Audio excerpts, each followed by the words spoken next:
오늘 시간에는 예레미야 강의 19번째 시간입니다. 진짜 주의 종 선지자는 어떤 경우에 가장 고통스러워하는가? 라는 제목으로 함께 말씀의 은혜를 나누기를 원합니다.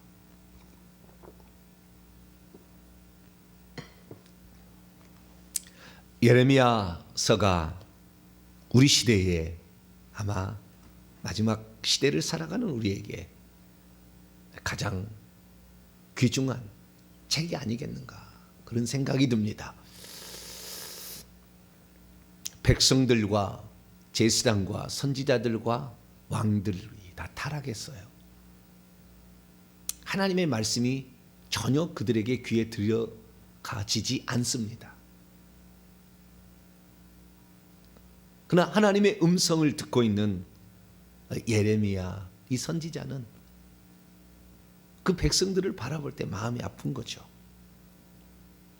그리고 하나님께서 남유다의 죄악이 가득 찼기 때문에 이걸 다시 되돌이키지 않는다.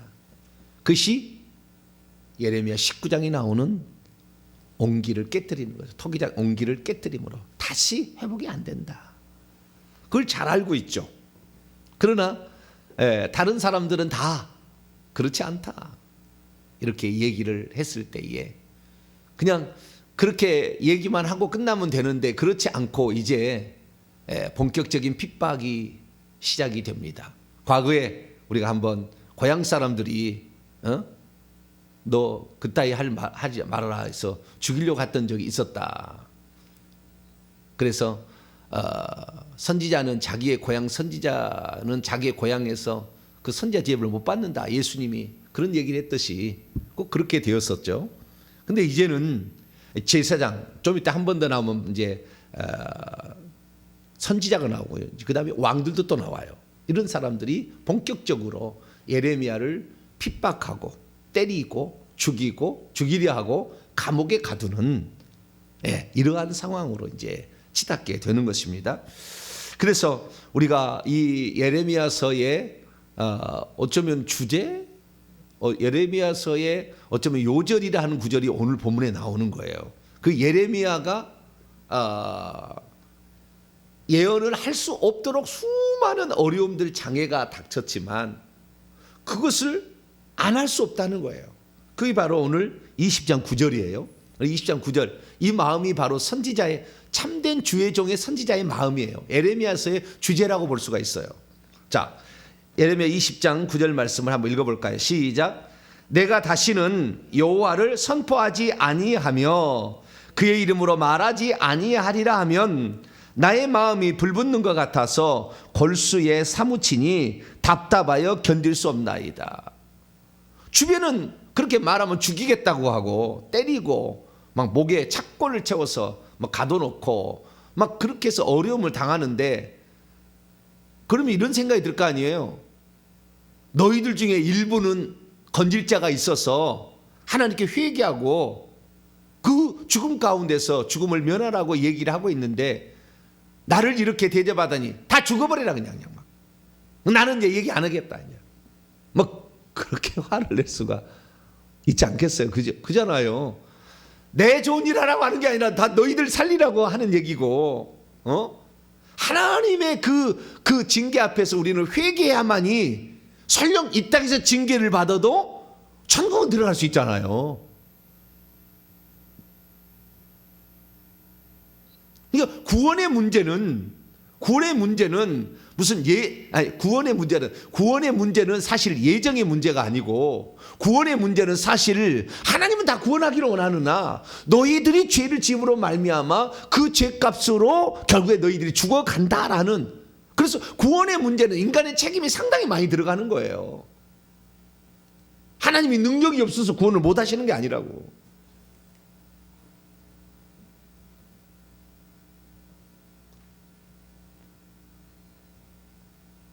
그러니까 지금 이 예레미야 20장의 말은 우리가 듣고 있습니다만은 예레미야의 제8 예언 아닙니까?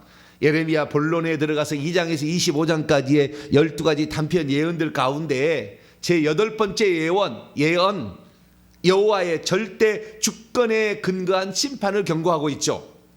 그 가운데 우리가 18장에서 우리가 뭘 배웠냐면 토기장의 비유를 들었습니다. 토기장이가 어떤 그릇을 이렇게 만드는데 이 그릇이 그 토기장의 원하는 원래 생각하는 게 있었어요. 토기장이 처음부터 깨뜨리려고 그릇을 만들지는 않아요. 이걸 파괴하려고 그릇을 만들어 어떤 용도로 쓰려고 어떤 용도를 생각해서 그 그릇을 빚어가고 있는데 그 그릇이 원하는 대로 안 되는 거예요. 계속. 그 인간의 자유지죠. 토기야 자유지가 없기 때문에 주인 뜻대로 되겠지만 인간은 자기 원하는 대로 가는 거잖아요. 그래서 뜻대로 되냐 그걸 다시 뭉쳐가지고 다른 그릇을 만들더라 라는 얘기가 이 토기장의 비유 아닙니까? 그러니까 어떤 모든 인류의 역사, 뭐 우주 만물의 역사, 이것의 모든 주권이 주님께 있다라는 거죠. 민족을 이렇게 쓰겠다, 개인을 이렇게 쓰겠다라는 절대적인 주권은 하나님께 있는 거예요. 왜 나를 하나님 이렇게 만들었습니까? 하나님께서 그를 지옥 가려고 만든 건 없어요. 어떤 용도로 쓰시는데 그 용도의 그릇이 금그릇, 은그릇, 나무그릇, 질그릇이 있지만 그 사람이 그 자기를 깨끗하게 한다면 귀 쓰시는 그릇이 되는 거예요. 그래서 그 하나님의 절대 주권이 있지만 그 절대 주권이 잘못 알려져서 한 번 구원 영원한 구원 만세전 예정론 자는 어떻게 생각하느냐? 하나님이 만세전부터 구원받을 자와 멸망받을 정했다. 그렇게 정하지는 않았어요. 모든 사람들이 깨끗한 영혼이 이 땅에 보내지는 겁니다. 그러나 이 땅에 깨끗한 영혼이 모태에 들어가지만 그때 모태에서부터 이미 악한 영이 들어가 있기 때문에 그걸 죄성이라는 거예요. 원죄가 있다는 말이 그 얘기예요. 그 악한 영이 들어감으로 결국 악하게 되는 거예요. 그러나 하나님께서 어떤 사람은 모든 사람이 다 멸망으로 치닫기 때문에 당신의 뜻을 이루기 위해서 강력하게 나이가 들은 아이를 보내므로 그 사명을 감당하도록 하죠. 그리고 그건 하나님 정하는 거예요. 이 시대 가운데 누구를 보낼 건가? 이 남유다 시대에는 예레미야를 보내서 이 사명을 감당하게 하는 거죠. 왜? 모두가 다 악한 영에 속해서 하나님의 선민이라고 선택된 그 민족마저도 몰렉신 앞에 자기 자식을 드리고 우상을 숭배하고 하나님을 버리니까. 그래서 하나님이 선택한 종을 보내는 거예요. 너희들 그렇게 하면 안 된다. 너희들은 잘못된 것이다.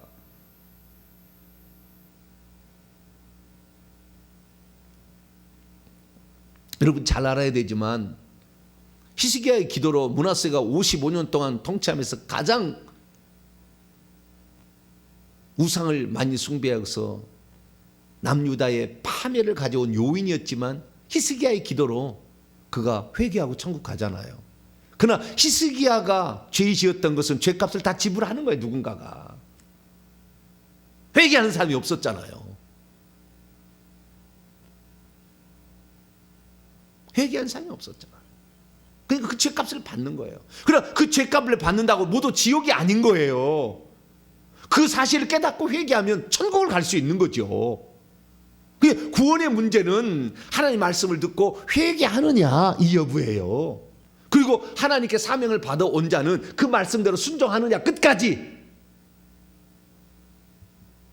그 달란트 비유를 통해서 우리에게 알려주는 하나님이 이 땅에 사명이 있어 보낸 종은 그 달란트를 수행해야 돼. 그 달란트를 수행하려면 바깥 어두운 데 내어 쫓겨나 슬피 운다 하지 않습니까? 그건 무엇입니까? 하나님께서 그는 만세전에 어떤 사명자로 이 땅에 보내실 때는요 이미 천국의 보좌 자리가 정해졌어요. 그래서 이 땅에 보내는 거예요. 그런데 그 보좌 자리가 정해질 정도로 이미 참 구원받을 가능성이 매우 높은 사람이었는데 그가 하나님의 뜻을 준행하지 아니하고 가니까 결국에 성 밖에 쫓아버리는 거예요. 원래 그 자리가 정해졌지만 이게 상급이죠 일종의. 그러나 구원은 누구든지 장담할 수 없는 거예요. 그래서 사명자를 할지라도 삐뚤어 가는 사람이 있는 것이며 그 사람이 태어나서 자기가 태어난 분이 우상 숭배하고 자기 조상이 수천 대를 계속 수백 대를 이렇게 우상 숭배하고 하나님을 멀리 떠나서 악행을 저질렀는데 말씀을 듣고 보니까 이러면 지옥 가겠다 싶어서 회개하면 그런 잘할지라도 천국 들어갈 수 있는 거예요. 그래서 이 토기장이의 비유를 통하여 하나님의 본뜻을 얘기를 해주고, 그러나 남유다는 죄가 가득 찼다. 이게 19장이에요. 그래서 토기장에 다 된 그릇을 깨뜨려 버립니다. 자, 20장 11절. 그러면서 이렇게 얘기합니다. 20장이라 예레미야 19장 10절 11절 19장입니다. 19장 10절 11절 있습니다. 시작. 너는 함께 가는 자의 목전에서, 이게 누구냐면은 19장 1절에 보면은 백성들의 대표와 제사장들의 대표들이에요. 함께 가는 자의 목전에서 그 옹기를 깨뜨리고 그들에게 이르기를, 만군의 여호와께서 이와 같이 말씀하시되 사람이 토기장의 그릇을 한번 깨뜨리면 다시 완전하게 할 수 없나니 이와 같이 내가 이 백성과 이 성읍을 무너뜨리리니 나도 도벳에 매장할 자리가 없을 만큼 매장하리라. 여기 보니까요, 여기는 토기장의 그릇이라고 했잖아요. 그런데 토기장의 비유는 뭐라고 나온 줄 아세요? 자, 18장 4절을 보세요. 18장 4절 읽습니다. 시작.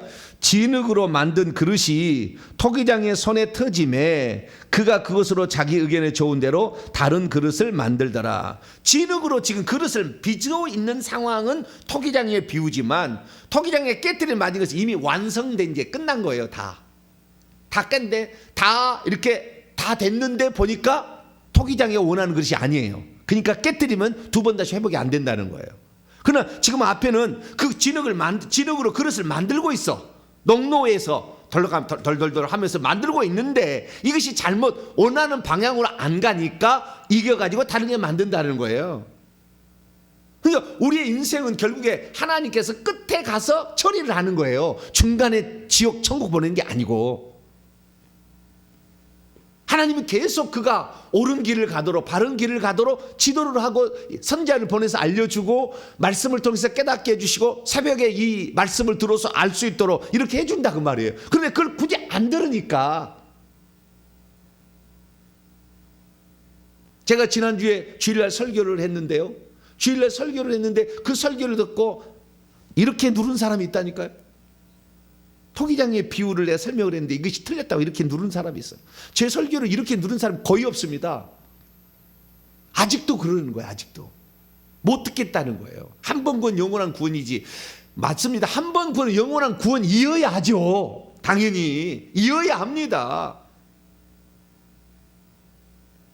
만세전에 하나님은 다 구원하기로 예정했지 멸망으로 예정하지는 않았어요. 다 구원 받아야 되겠죠.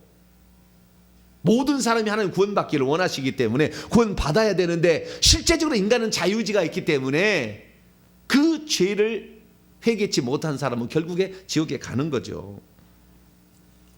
그러나 그 토기가 이제 때가 다 되었어. 이제 구워가지고 나와서, 그런데 그게 하나님의 원하는 대로 안 됐다면 깨뜨려 버리는 거죠. 마지막 순간에 우리가 구원이 결정되는 거예요. 그러니까 우리가 악의 도구로 쓰임받았다 해서 처음부터 멸망으로 예정한 게 아니라고.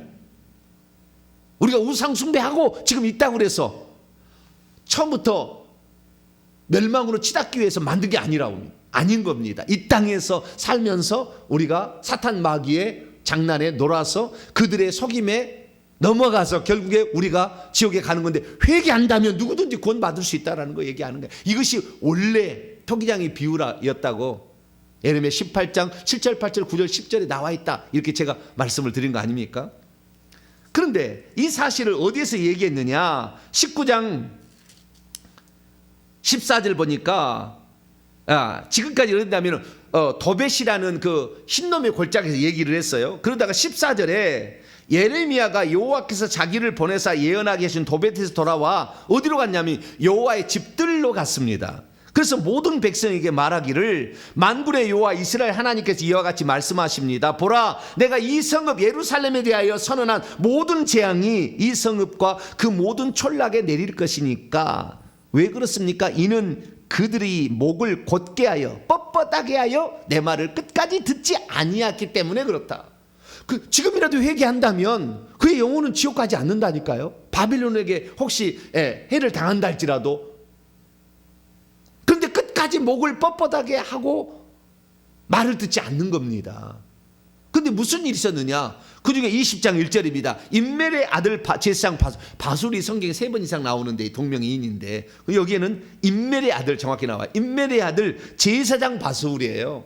그런데 그가 여호와의 성전의 총감독이었어요. 그런데 여호와의 성전에서 에레미야가 이 성읍에 대해서 반드시 재앙을 내리킬 재앙이 임하리라는 이 말씀이 임한다라고 하니까 성전에서 어디 감히 성전에 와서 떠드냐 이거사. 그러면서 어떻게 했느냐? 그 성전의 총감독이니까 이 총대장이 뭔가 처리를 해야 되지 않겠어요?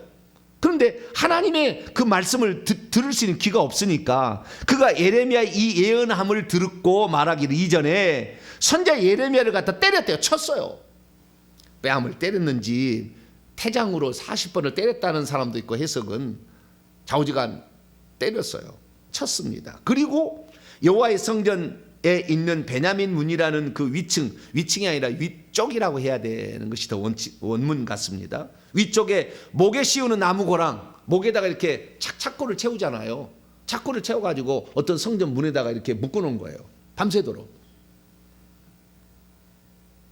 왜 그랬습니까? 조롱하려고 그러는 거죠. 그리고 내 말을 듣지 않으면은 반드시 이런 어려움을 당한다라고 그렇게 얘기하는 거 아니죠? 얘기하는 거예요.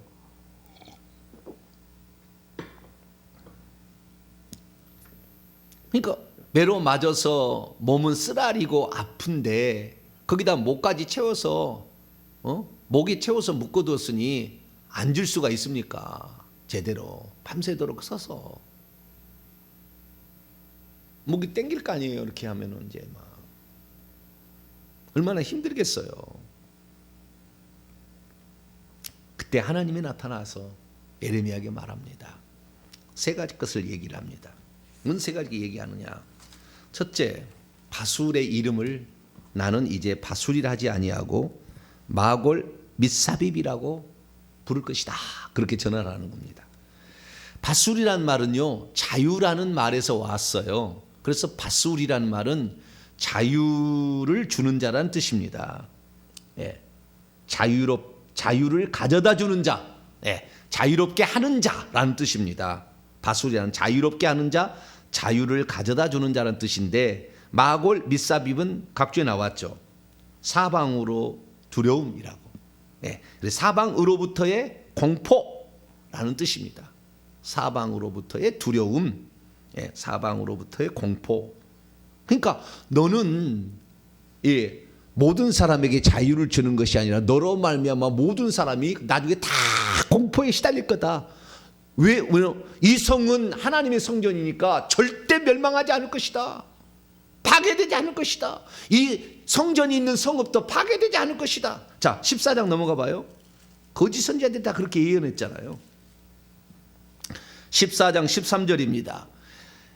이에 내가 말하되 슬프도소이다 주 여호와여 보시옵소서. 선지자들이 그들에게 이르기를 너희가 칼을 보지 아니하고, 이제 전쟁 안 일어난다는 거지 않습니까? 기근을 너희에게 이르지도 아니할 것이라 내가 이곳에서 너희에게 확실한 평강을 주리라고 했다고 얘기를 하나. 14절 선지자들이 내 이름으로 거짓 예언을 하는 거죠. 내가 그들을 보내지 아니하고 그들에게 명령하거나 이르지 아니하였거늘 거짓 계시와 점술과 헛된 것과 자기 마음의 속임으로 예언하고 있었죠. 근데 그 중에 이 제사장 바술도 예언을 하는 사람이었는데 그렇게 괜찮다, 이 성은 망하지 않는다고 예언을 계속 한 거예요. 그러니까 너로 말미암아 이 성 사람이 다 이제 멸망으로 치닫게 될 때에 너는 네가 잘못 예언하면 모든 사람에게 다 공포를 가져다 주는 악한 자라고 일컬음을 받게 될 거다. 그렇게 얘기를 한 거예요. 두 번째는 20장 4절 말씀 4절과 5절 말씀을 보니까 4절 말씀에 내가 온 유다 너와 너의 모든 친구들에게 장차 어떤 일이 일어날까 보였냐면 원수들의 칼에 모든 백성이 죽을 것이고 죽지 않은 사람은 바벨론 손에 넘겨져서 포로로 잡혀가서 바벨론으로 가서 거기서 칼로 죽을 것이고 5절 말씀 보니까 모든 성읍의 부와 소득과 귀중품과 유다 왕들의 보물이 약탈되어 갈 것이다. 그러니까 세 가지를 얘기한 거죠. 예루살렘은 파괴될 것이다. 거기 사람들은 다 죽게 되거나 기근으로 죽거나 칼에 죽거나 기근으로 죽거나 아니면 포로로 잡혀가서 거기서 죽거나, 그리고 예루살렘에 있는 모든 귀정품은 다 뺏길 것이다. 이렇게 얘기하므로 결국에 이 선지자는 아니었죠. 제사장이었지만 선지자처럼 이렇게 얘기했던 바술이 말한 게 틀렸다는 것이 증명이 된다. 그렇게 얘기를 한 겁니다. 그래서 바술은 거짓 예언을 결국에 하는 바람에 모든 사람들의 공포거리를 만들어준 장본이 됐죠. 오히려 6절 말씀 보니까 바수라 너와 내 집에 사는 모든 사람이 포로되어 옮겨지리니 내가 바벨론에 이르러 거기서 죽어서 거기 묻힐 것이라. 그리고 너와 너의 거짓 예언을 들은 내 모든 친구들도 그와 같이 될 것이다. 그때 당시에 제사장 밑에 있는 이 사람이 아마 대제사장 바로 밑에 사람인 것 같은데, 그 밑에 제사장들이 다 맞습니다, 우리 바술이 맞습니다 라고 얘기를 한 거잖아. 예레미야 네가 틀렸어 이렇게 얘기한 거 아니에요. 그랬더니 주님께서 바술과 그 밑에 있는 모든 사람들까지 다 하나님께서 바벨론을 옮겨서 죽여버릴 거다 라고 얘기를 한 거예요. 나중에 이래서 직접 이렇게 옮겨지거든요. 언제? 3차 2차 포로 때 3차 공격으로 말미암아 이 여호야김의 아들 여호야김이 있지 않습니까? 여고니야 고니야라고 하는 여호야김 왕이 이렇게 바빌론 옮겨가요. 다. 그때 바술도 옮겨가서 거기서 죽어요. 그런데 그때 이 옮겨간 뒤 2년 뒤에는 이제 거짓 선지자 하나냐가 등장해가지고 2년 만에 다시, 지금 잡혀갔는데 2년 만에 다시 돌아올 거라고 또 이렇게 거짓 예언을 합니다. 그러니까 성들이 죄다 악한 영에 휩싸여서 거짓 예언하는 거예요. 그러니까 참된 주의 종으로 살아가는 것은 외로워요. 외로워. 왜? 다들 다 넓은 길로 가잖아요. 그 길로. 근데 가짜 길인데, 거짓인데 그 길로 가잖아요. 그래서 예레미야가 차라리 이들에게 얘기를 안 했으면 좋겠다는, 나는 차라리 아무리 얘기해봤자 듣지도 아니하고, 그래서 내가 얘기를 안 해버려야 되겠다는 게. 근데 하나님 뭐라 하냐면 7절 말씀 보니까 여호와께서 나를 설득했다는 거예요. 그래서 내가 설득을 당했다는 겁니다. 주님이 강하시기 때문에 나를 이겼다는 거예요. 그래서 얘기를 할 수밖에 없는데 나는 지금 매일마다 사람들에게 조롱거리가 되고, 저 미친 것, 저 헛된 거 한다, 저 틀렸다, 저걸 우리가 없애버리자, 저 주둥아리를 그냥 찢어버리자, 이렇게 계속 얘기하니까 나는 지금 조롱거리가 되고 있으라. 얘기를 차라리 안 하면 좋겠는데, 왜 그렇습니까? 내가 이 예레미야는 늘 파멸과 멸망을 예언하니까, 회개하라, 잘못됐다 이렇게 얘기하니까 그걸 싫어하는 거 아니에요. 그렇지만 얘기 안 할 수 없다는 게 9절이. 그래서 내가 여호와를 전하지 아니하고 그 이름으로 말하지 아니한다면 내 마음이 불붙는 것 같아서 내 가슴이 답답해가지고 골수에 사무치니 견딜 수 없다. 자기의 친구들. 그래서요, 여러분, 참된 이 주의 종들이 가장 힘들어하는 게 뭐냐? 이것은 자기가 이렇게 진짜를 예언한다고 해서 주는 어떠한 핍박, 그러니까 막 맞은 것이 괴로운 게 아니고 착고를 채우는 게 괴로운 게 아니에요. 자신과 똑같은 위치에 있는 동료들, 아니 백성을 천국으로 인도해야 될 그 주의 종들이, 제사장과 선지자 이런 그런 종들이 너무 많은 악한 영에게 악한 영에 빠져가지고 하나님의 뜻과 역행되는 얘기를 자행할 때 너무 괴로운 거예요. 백성들은 모르잖아요. 따라갈 수밖에 없잖아요. 그러면 앞장서서 인도하는 그 지도자급이 있는 거 아닙니까? 그건 백성들에게 율법을 가르치는 제사장, 그 다음에 그 백성들의 잘못을 책망하는 선지자, 제사장에서 선지자 역할까지 감당했던 예레미야나 바술, 이런 사람들이 바른 길로 인도해 줘야 될 거 아니에요.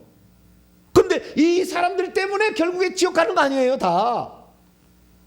왜? 잘못 얘기해 주니까.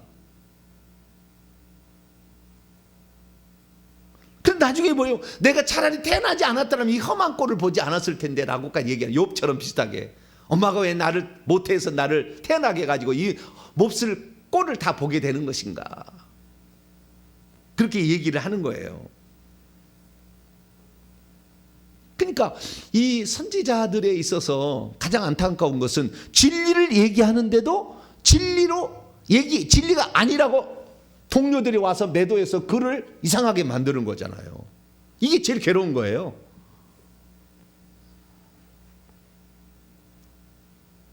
모든 백성들은 그럴까 아닙니까? 우리의 제사장이 그렇게 얘기하고 우리의 선지자가 이렇게 얘기했는데 그 네가 모르느냐? 다 그렇게 지금 대한민국에 있는 이런 큰 교회가 이런 제사장 이런 목회자들이 다 이렇게 얘기하고 있는데 너는 그렇게 얘기하느냐? 이거 지금 이게 맞지? 네가 그보다 똑똑해? 이렇게 얘기하는 거하고 똑같은 거예요.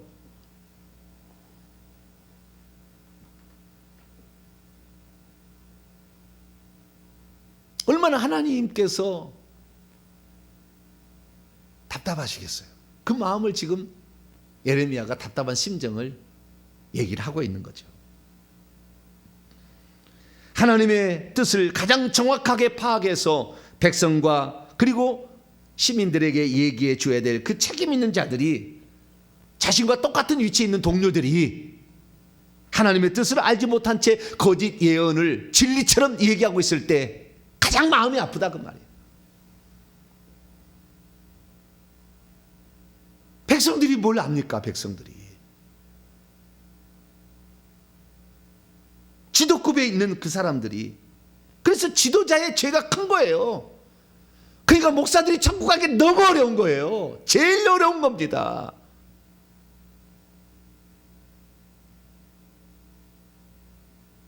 나라의 대통령이 천국 가기 너무 어려운 거예요. 지도자들이.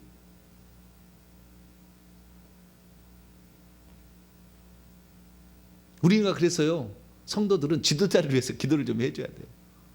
우리의 지도자는 진리를 전하고 하나님의 온전한 뜻을 전하는 주의 종이 되고 이 나라를 진짜 사랑하는 대통령이 될 수 있도록 기도를 해줘야 돼요. 왜냐하면 그런 사람 한 사람 없으면 다 망하는 거니까. 결국에 나라 하루아침에 핵폭탄 날라와서 끝날 거예요.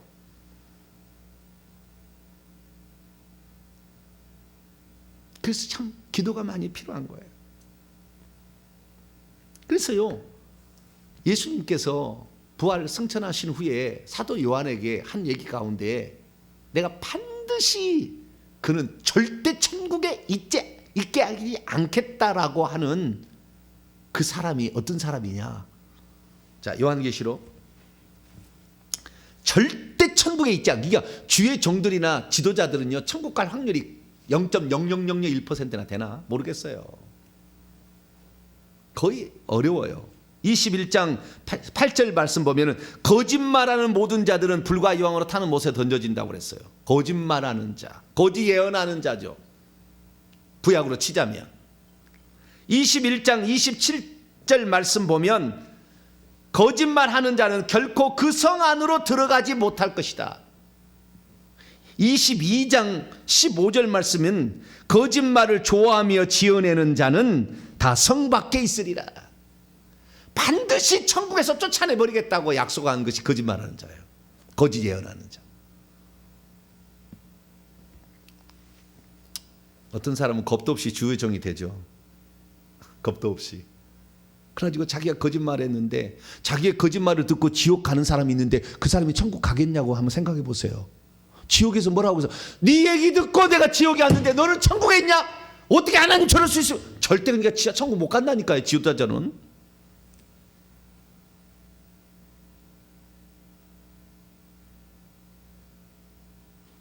지옥에 있는 사람들 중에 뭐라고 얘기한 줄 아세요? 저놈이 나한테 사기를 쳐가지고 돈 떼어먹고 도망가서 예수쟁이들 다 거짓말장이라고 내가 그렇게 생각해서 교회를 안 나가서 내가 지옥에 갔다.